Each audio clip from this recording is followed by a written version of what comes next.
जय हिंद मेरे पत्रकार बंधुओं और साथियों। जैसा कि आपको मालूम है कि हरियाणा में और जे.एंड.के में दो जगह पे चुनाव घोषित कर दिए गए हैं। तो पहली चीज तो हम स्वागत करते हैं कि हरियाणा में चुनाव हो रहे हैं और जल्दी हो रहे हैं, हम पूरी तरह से तैयार हैं। दूसरी चीज, ये जो बीजेपी की पोल भी साथ साथ खुलती है कि जो वन नेशन वन इलेक्शन की बात करते हैं, वो आज 4 राज्यों के चुनाव भी इकट्ठे नहीं करा सकते। तो ये एक बड़ी विडंबना है। सवाल है उनके ऊपर उठता है कि क्या आपके पास 4 राज्यों में एक साथ इलेक्शन करवाने की भी ताकत नहीं है? क्या वो घबरा गए हैं कि चारों के चारों जो राज्य हैं वो हमसे छिन जाएंगे? छिनेंगे तो जरूर, दो दो करके। देखिए, चुनाव घोषित हो चुके हैं और कांग्रेस पार्टी पूरी तरह से तैयार है। और राष्ट्रीय अध्यक्ष, कांग्रेस पार्टी के एक्स सर्विसमैन डिपार्टमेंट के राष्ट्रीय अध्यक्ष होने के नाते हम लोगों ने भी अपनी पूरी एक रणनीति पहले से तैयार की हुई थी, जिसके तहत हम अपना जो कंप्लीट कार्यभार है वो सारा का सारा हम अब हरियाणा का जो संचालन है वो गोहाना हमारा हेडक्वार्टर रहेगा, कैंप ऑफिस रहेगा। पूर्व सैनिक विभाग कांग्रेस पार्टी का राष्ट्रीय अध्यक्ष होने के नाते हमने ये फैसला किया है और आप लोगों के साथ रूबरू होते रहेंगे। चुनावी मुद्दे बहुत सारे हैं। हरियाणा में तकरीबन 25% के आसपास डिफेंस कम्युनिटी है और अगर सही मायने में देखें तो तकरीबन 11 लाख के आसपास हमारे सेना, सैनिक परिवार, पैरामिलिट्री फोर्सेस, रिटायरीज, सर्विंग सब मिलाकर हैं। तो 50 लाख से ज़्यादा वोट कंट्रोल करते हैं हरियाणा के अंदर। और हमारी एक बहुत बड़ी भूमिका रही है इस लोकसभा चुनाव में पूरे देश भर में। जिस तरह से हमारे जननायक राहुल गांधी जी ने भारत जोड़ो यात्रा, भारत जोड़ो न्याय यात्रा उसको करके और साथ साथ अग्निवीर के मुद्दे को जो पूरे देश में जिस तरह से उठाया है, तो उसका बहुत बड़ा असर देखने को मिला कि हरियाणा में जो चुनाव के नतीजे आए तो बीजेपी के जो 10 की 10 सीटें लेने का दावा कर रही थी, 10 में से 5 ही रह गए। जो सेंटर ने हमारी स्टेट की लीडरशिप हरियाणा में दी हुई है, हमारे प्रदेश कांग्रेस अध्यक्ष उदयभान जी और चौधरी भूपेंद्र सिंह हुड्डा जी हमारे जो सीएलपी लीडर हैं, और बाकी और सभी तमाम हमारे जो लीडरान हैं, उन सब की मेहनत से बड़ा अच्छा नतीजा आया। और यही नतीजा हमारा अब आगे ट्रांसलेट होगा। हरियाणा में कांग्रेस पार्टी मजबूती से खड़ी है, मजबूती से सरकार बनाएगी।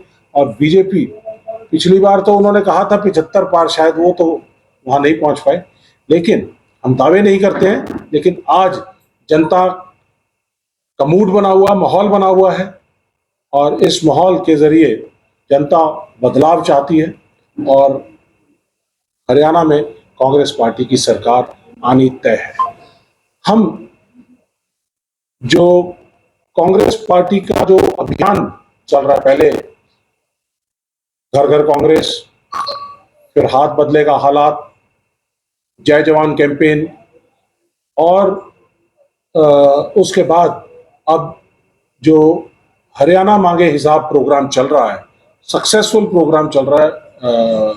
हमारे नेता दीपेंद्र सिंह हुड्डा के नेतृत्व में जो यात्राएं चल रही है, बहुत जबरदस्त जन सैलाब उमड़ कर आ रहा है और वो बदलाव की तरफ इशारा कर रहा है।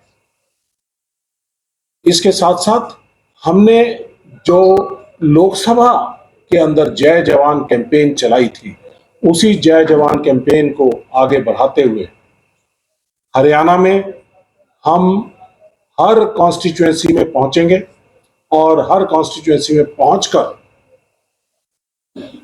अग्निवीर के खिलाफ, अग्निपथ योजना के खिलाफ, डिफेंस कम्युनिटी के साथ जो गलत हो रहा है, और जो हमारे चुनावी न्याय पत्र है सेंटर का और अभी स्टेट का जो बनेगा, उस न्याय पत्र को साथ में ले जाकर हम यात्रा भी करेंगे, पूरे हरियाणा में जाएंगे और उसका संचालन आपके इस गोहाना से होगा। मुख्य मुद्दे जिनके ऊपर लड़ाई लड़ेंगे हम और लड़ रहे हैं, बेरोजगारी, हरियाणा में 50% से ज्यादा पद खाली हैं सरकारी नौकरियों में, उसकी लड़ाई लड़ेंगे।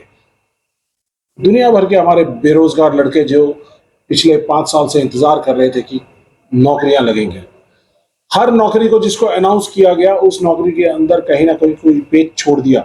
उस पेच की वजह से उस हाई कोर्ट के अंदर लंबित रही हैं और उन भर्तियों को पूरा नहीं कर पाए हैं। जिस तरह से कानून व्यवस्था है, जिस तरह से दलितों के साथ शोषण हो रहा है। और हम एक और चीज कहना चाहेंगे कि जो सेंटर में हमने कहा था कि संविधान बचाने की लड़ाई है, इसी तरह से संविधान के ऊपर जो बीजेपी सरकार ने हमला किया है, आपको ध्यान होगा कि जिस तरह से कच्चे कर्मचारी लिए गए थे उनमें कोई भी रिजर्वेशन नहीं थी।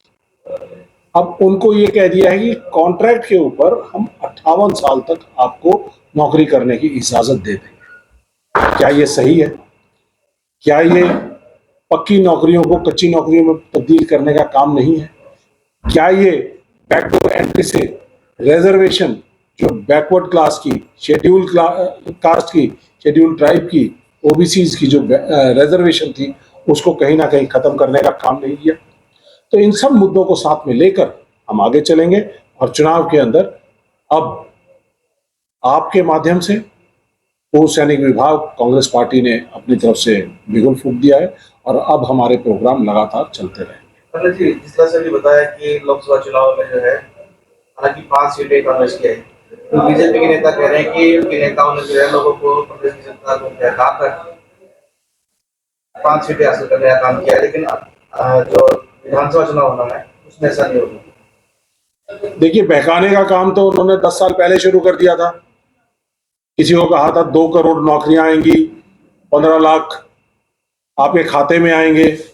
फिर उसके बाद 2019 में पुलवामा और बालाकोट के जो सेना के एक्शंस थे या पुलवामा का जो अटैक हुआ था, उसके बाद जब उन्होंने कहा कि क्या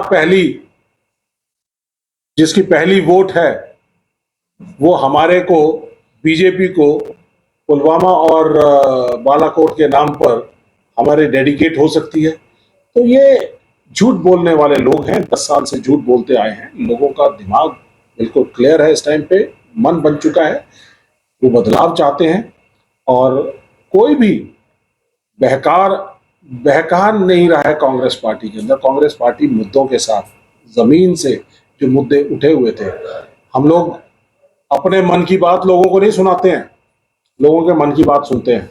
राहुल गांधी जी ने भारत जोड़ो यात्रा, भारत जोड़ो न्याय यात्रा के जरिए लोगों की आवाज सुनी, लोगों के मुद्दे सुने और उसके ऊपर एक न्याय पत्र बनाया। उस न्याय पत्र के ऊपर हमने लोकसभा इलेक्शन लड़ा है और उसकी जीत है। बीजेपी का ये भी कहना है कि जो कांग्रेस के लीडर हैं उनमें फूट ज्यादा है, ये बड़े लीडर जो है एक बार मंच पे आए और करके दिखा दे। ऐसा है, संगठन नहीं बन पाया कांग्रेस का। देखिए, बड़ा साफ बात है, बीजेपी अपने पहले अलग अलग नेताओं को खुद संभाल ले। हमारे नेता, कांग्रेस पार्टी एकजुट थी, है और रहेगी एक मुट्ठी की तरह हम। लेकिन हमारे यहाँ पे एक इंटरनल डेमोक्रेसी है। इंटरनल डेमोक्रेसी में हर आदमी को अपने प्रोग्राम करने के अधिकार है। अब जैसे कांग्रेस पार्टी की तरफ से अगर हम राष्ट्रीय अध्यक्ष हैं पूर्व सैनिक विभाग के, तो हम भी अपने कार्यक्रम चला रहे हैं। कोई जनरल सेक्रेटरी इंचार्ज हैं, वो अपने कार्यक्रम चला रहे हैं। प्रदेश कांग्रेस कमेटी के जो अध्यक्ष हैं, सीएलपी लीडर हैं, वो अपने अलग अलग कार्यक्रम चला रहे हैं। देवेंद्र हुड्डा जी जो एक सांसद हैं, सांसद होते हुए हरियाणा मांगे हिसाब प्रोग्राम चला रहे हैं। तो ये सब लोगों की एक कलेक्टिव एफर्ट है। तो आप गोहाना से ही क्यों ये सारी एक्टिविटी करना चाहते हैं? क्या टिकट की दावेदारी कर रहे हैं कहीं से? देखिए, टिकट का फैसला करती है कांग्रेस पार्टी का हाईकमान। हाईकमान का आदेश होगा तो जरूर लड़ेंगे। फील्ड सोल्जर हैं, लड़ना जानते हैं और लड़ेंगे।